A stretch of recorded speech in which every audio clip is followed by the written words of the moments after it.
이어서 추미애 당대표 속개 선언으로 더불어민주당 제25차 최고위원을 속개하겠습니다. 네, 회의를 다시 시작합니다. 추미애 당대표 발언 있겠습니다. 네. 아마 예전에 어떤 대통령께서 서울을 봉헌하겠습니다. 그런 말씀을 하셨어요. 그 말 듣고 상당히 놀랐습니다. 근데 이제는 그런 놀라움은 하찮은 것이 됐고, 알고 보니 박근혜 대통령이 지난 4년 동안 대한민국을 사교에 봉헌을 했습니다. 대한민국의 국권과 국헌을 사교에 봉헌을 했던 것입니다. 이런 초법적인 범죄자에 대해서 검찰은 해당 본인을, 최순실을 그 부역자들과 입을 맞출 수 있게 허용을 해주었습니다.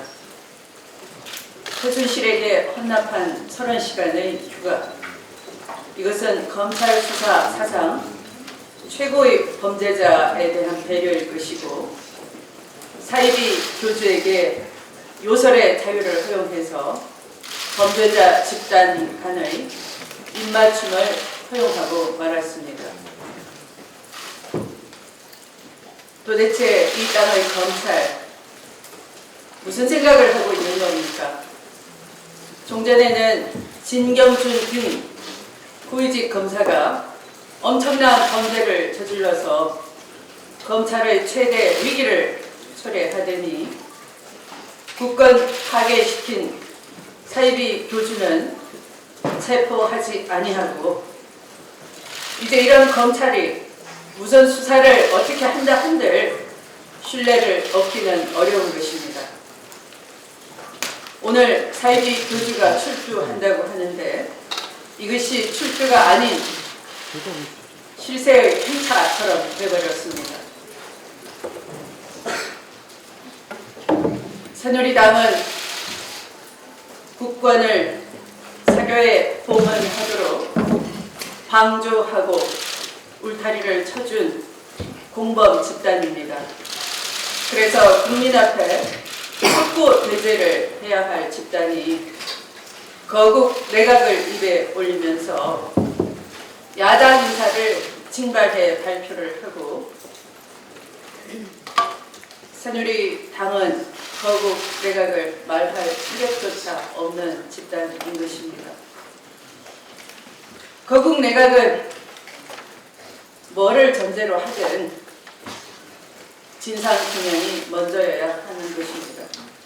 거국 내각 이전에 제대로 국권을 유린시키고 헌정질서를 교란시킨 데 대한 진상규명이 선행되어야 하는 것입니다. 헌법에 아무 근거가 없는 거국 내각이 이유가 있고 정당한 것은 정치적 혼란으로 더 이상 대통령이 헌정 질서를 이끌어갈 자격과 상황이 되지 못할 때 정치적 지도자 간의 합의로 분위기가 조성되어야지만 할 수 있는 것입니다. 국민의 동의가 있어야지만 가능한 것입니다. 국민은 새누리당이 하자고 하고 야권 인사를 마음대로 징발하는 이런 면피용, 국면 가리기용 거국 내각은 동의하지 않습니다. 진상규명을 할 수 있는 특별법에 의한 특검을 통해서 납득할 만한 조치가 있을 때, 그럴 때 논의가 가능할 것입니다. 아무런 진상규명 없이 국권 파괴자인 대통령이 임명장을 주고, 또 대통령이 결재권을 여전히 가지고 있어서 아무런 법적 권한도 없는 허수아비 거국 내각이 출발한다면 그것은 장식용 내각에 불국화한 것이고 국면 탈출용 껍데기 내각이 될 것이라는 것을 다시 한번 강조합니다. 이렇게 당정청이 가관인데 어제 또 청와대는 검찰은 청와대 압수수색 쇼를 했고 청와대는 7상자의 박스를 골라서 내주었다고 합니다. 도대체 국권을 문란시키고 국권을 파괴시킨 아지트에 있는 사람들 범죄자 집단이 청와대가 증거를 일일이 골라주는 그런 압수수색은 무슨 의미가 있겠습니까? 하루빨리 진상규명할 수 있는 별도 특별법에 의한 특별검사를 할 수 있도록 또 대통령이 먼저 나부터 조사해달라 하는 그런 초심이 없이는 이 국면 타개는 어려울 것입니다. 말씀을 마치겠습니다. 예, 수고하셨습니다. 이어서 우상호 원내대표 발언 있겠습니다. 이번 사건의 본질은 비선 실세에 의한 국정농단입니다. 다시 말하면 박근혜 대통령의 국정운영 시스템이 헌법과 법률에 기초하지 아니하고 자의적으로 자신이 신뢰하고 의지할 만한 사람에게 국정을 농단할 기회를 주었다는 뜻입니다. 이것을 바로잡자는 것이 국민의 뜻이고 야당의 목소리입니다. 그렇다면 이 문제를 진상을 규명하고 수습하는 과정도 역시 제대로 된 시스템을 복원하는 일로 가야 한다. 저는 이렇게 생각합니다. 그런데 지금 보면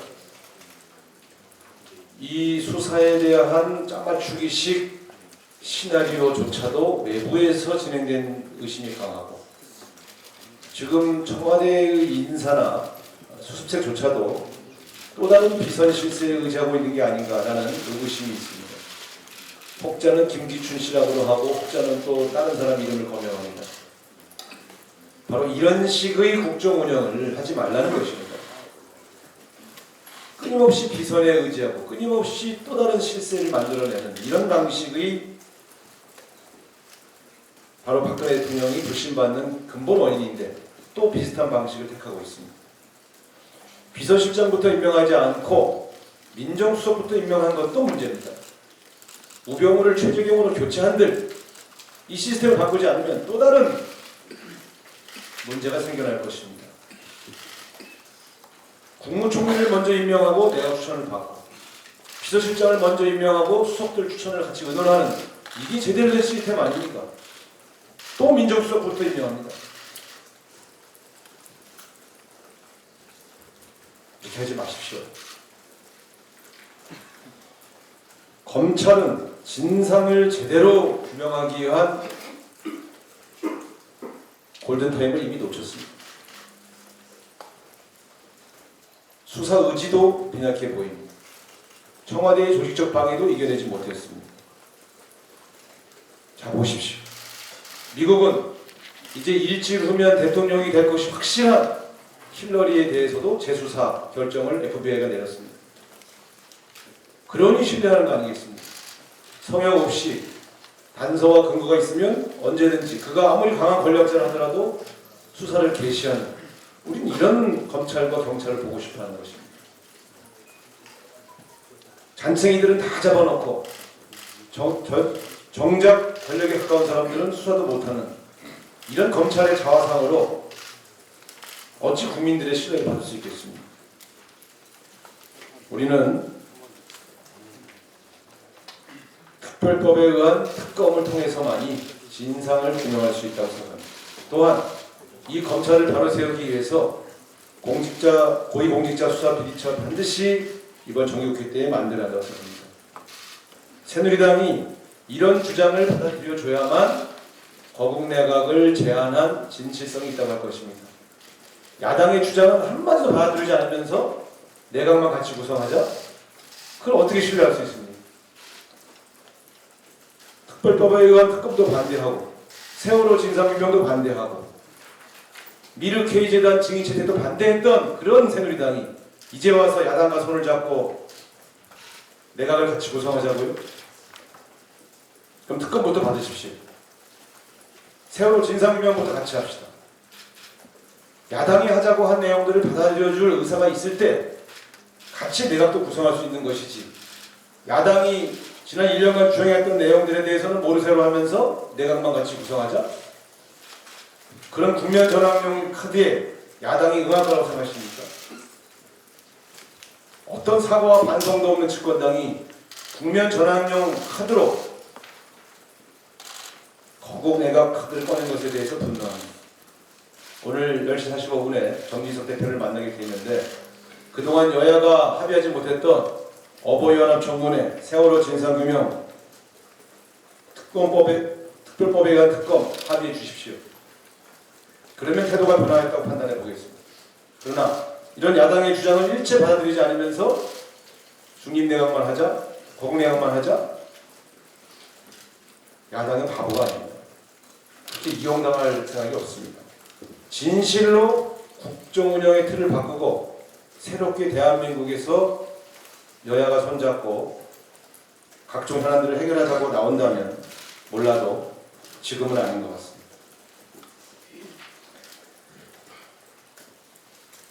유일호 부총리가 조선해운 구조조정안을 오늘 발표.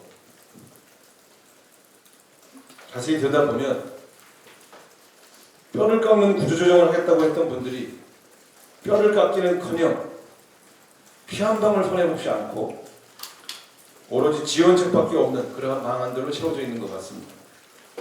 이런 식으로 하면 더 큰 경제 위기가 옵니다.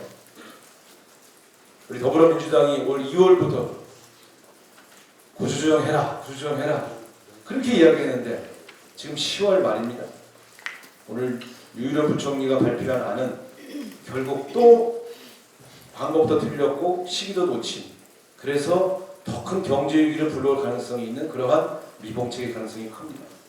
이럴 때일수록 경제 수장이 중심을 잡고 경제 컨트롤 타워가 돼야 하는데, 이런 식으로 폭탄 돌리기식 정책만 발표한다면 대한민국 경제가 어떻게 돌아가겠습니까? 정말 걱정입니다. 제대로 된 대책을 강구하고 그래서 국민들을 안심시키고 각 경제 주체들이 흔들리지 않도록 하는 일, 경제부총리가 더 신경 써야 할 대목이라는 점을 지적하고자 합니다. 이상입니다. 예, 수고하셨습니다. 이어서 양양자 최고위원의 발언이 있겠습니다.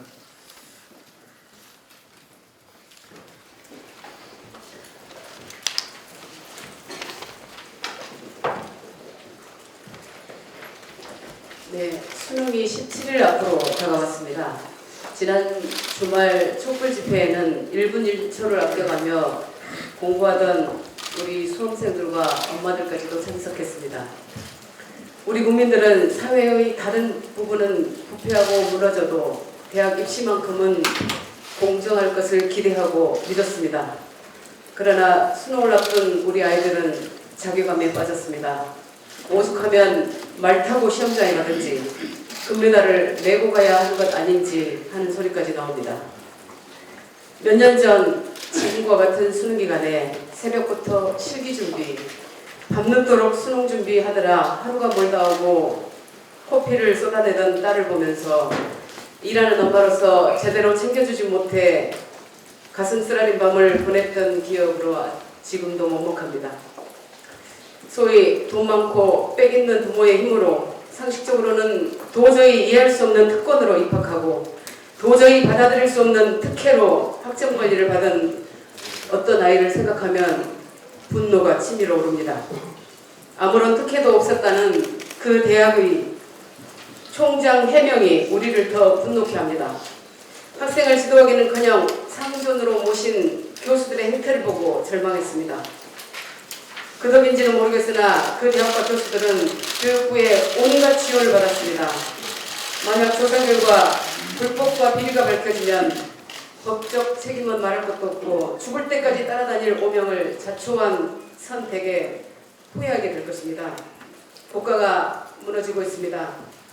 공직과 아무 상관도 없는 사람들이 국가 기밀을 마음대로 들여다보고 국가의 인사 정책을 자기들 마음대로 결정했다는 혐의를 받고 있습니다.